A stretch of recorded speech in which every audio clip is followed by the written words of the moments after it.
I will say, far out Payne Haas. Like, yes, we can talk about his incredible feats and the way he plays, whatever, but the way his carries almost hold the same weight as a veteran speaking to everyone, going, "Boys, fucking settle down and let's just go forward." Like the amount of times that he just straightens up our attack and almost says to everyone, "Boys, just fucking tuck it and let's run and we'll roll over them and we'll get the points." And I thought that was a real takeaway from the game, where he may not be the most vocal behind the line, the goal line, or the most vocal on the field, but his carries speak volumes. And the energy that the team take from that, it's almost as valuable as the actual carry, which is usually incredible. As I said, the amount of times where we were looking a bit sideways and things weren't going our way, and Payne Haas just said, "Give me the bloody ball," and he would just go fucking ham straight ahead, and it would just change our whole sets. You could see the energy being fed off by the rest of the boys, and I think it's a really good example of not all leaders need to be verbal leaders. Yeah. He's a real, I'm going to lead with my actions and get on my back. I also think, as I said earlier, geez, you could tell he was out there to go, you know what, Adam Blake, you want to go toe-to-toe, let's see who the best man is? He took it personal. He took it real personal, and I love that about Payne Haas. Imagine running out onto a field and realising that Payne Haas has taken it personal with you. Well, miss me with that. I think it shows you maturity, because remember his Origin debut where he was out smiling on the field? And it was a real point of contention with people of like, does he understand the gravity? And I think people were a little bit harsh on him, for one. Like he's a teenager. But I do think that this version of Payne probably wouldn't go out and smile in that situation for two reasons. Because he knows what the media will do, they'll run with it. But also just the message it might send to the boys around him. Yeah. Whereas this version of Payne Haas, he's going out there going, I'm not just happy to be there. Whereas I look at that Origin series, although I don't think he played poorly at all, but he was almost like, I'm a rookie, I'm 19 years old, I'm just like, I've got a Blues jersey on, how good is this? Whereas I think this version of Hayne, sorry, delete that please. I said Hayne. This version of Payne, when he goes out there, he's going out there to make a difference and to dominate the opposition. And it's a very scary Hayne. Fuck. And it's a very scary Payne to be dealing with. It's because of Haas and Payne. Fuck me. Jesus Christ. Great. That was awesome. Yeah, he went good, Jarek. Yeah, I reckon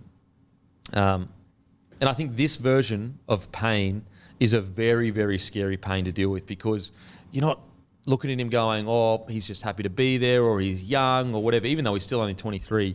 He's becoming confident in his ability to be better than his opposition, which is the scariest state you can have Payne in, because as soon as he, I know it sounds stupid, but when he realises how much better he is, as we saw on the weekend, he absolutely decimates teams. I was actually thinking on the weekend, just watching him, and obviously, that was at a packed-out Suncorp Stadium, everyone cheering him on, like how different it was only 18 months ago. Yeah. The entire Suncorp booing him, and I was just thinking, like, fuck, the way that all played out, it might have been the best thing for Brisbane ever, just to completely humble this guy, completely. And I think he's just matured so much, and I think he's realised how important he can be to the Broncos, and I think he's also realised probably more so how important the Broncos are to him. It's scary. Yeah, and maybe, look, the booing, everyone has a right to do what they want, because you pay, obviously you've got a right within reason, but you pay for your tickets, you sit down or whatever, and they were expressing how they felt about it. I do think that he was maybe misled with some people above him that released those things. But so he may not have deserved it to a degree, but you're right. Even if he didn't deserve it, I love the fact that he's such a fighter. He didn't run away from it. He faced it front on and said, you know what? I'm going to make you love me. It's actually very true. I agree with you. I don't think he did deserve it, but it served the same purpose. Absolutely. Yeah. And he turned it. He turned and faced it head on and said, you know what? I don't need to say anything. I'm going to make you love me again. And now look where he is. He is one of the most beloved players at the Broncos, and the players love him more than anything. And he didn't need to say a word. Not a word was said about it. The only thing he said about it was a bit confronting when it happened, which as it would. Could you imagine your own fans after everything you'd done? Yep. But geez, he's turned into a beast. You let your actions do the talking, and when every single game he comes out and runs for 150 plus metres, if not 200 plus metres, and just rolls up his sleeves, takes the tough carries, week in, week out, plays as many minutes as are needed of him, steps up on the big stage in finals football. How could you not love him? Oh, mate. 19 runs, 228 metres, 91 post-contact, 2 tackle breaks, a line break, which was scaring but also entertaining. Did anyone have any idea he had those afterburners on him? Mate, like, as I said, I feel like we're spoiled with Payne Haas. We're so used to him doing this that we're just like, oh, how good Payne Haas. That should not happen. That should not happen with a guy that big. Well, not only it shouldn't happen, it has never happened. No. Unbelievable. 3 offloads, 33 tackles, 0 misses, as usual, 0 errors. Like, tell me a front rower that's doing those kind of numbers is just in a prelim final. I mean, we've got to speak about him. Reece, Walsh, just 3 try assists, 146 metres, 4 tackle breaks, a line break, 6 line break assists, 2 offloads. He is seriously on the trajectory to be the game's biggest ever superstar. If he continues this kind of highlight reel stuff and he stays in a side, whether it's Broncos or somewhere else that's making grand finals, he would probably be the game's biggest ever superstar. Who was it? Was it Sam Thaiday? I was watching maybe 9, and they were talking about there are people that are genuinely acting like they've never... Like, he's like the Harry Styles of... Corey Parker went on one of the great rants of all time, calling him Harry Styles. Yeah. Because, like, there are, like, young girls crying, people lying in front of buses. Like, that's the pandemonium. It's like when Timmy goes to Cooma. Oh, absolutely. That's why you beat me to the punch there. I was about to jump in on you. Too quick. But he's got a long ways to go in regards to runs on the board, in regards to achievements, in regards to all that.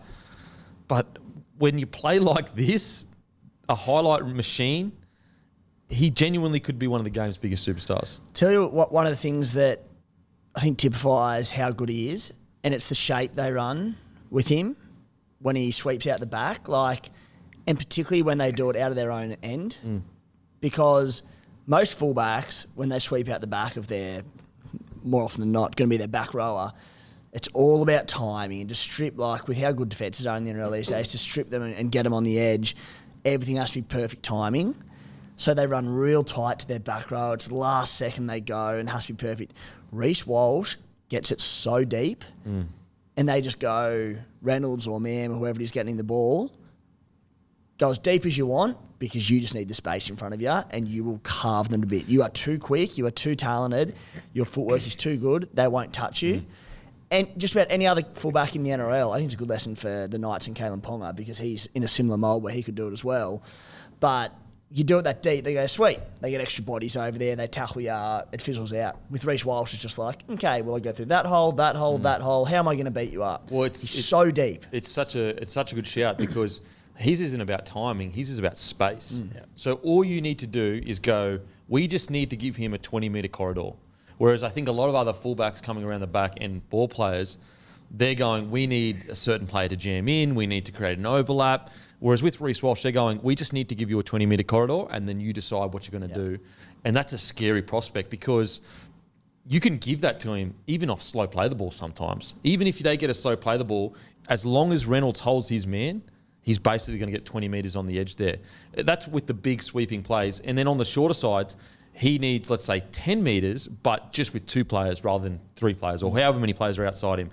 And that's the scary thing is, how do you create an environment where he doesn't get that space? Really, the only way you can is by premeditating and going and jamming in, but then he hits short. So, it's like to try and take any of that time off him and allow time to get enough defenders across there, you just really have to dominate their middles. And who's going to dominate the Broncos' middles? Maybe Penrith this weekend, but that's it. You mentioned it.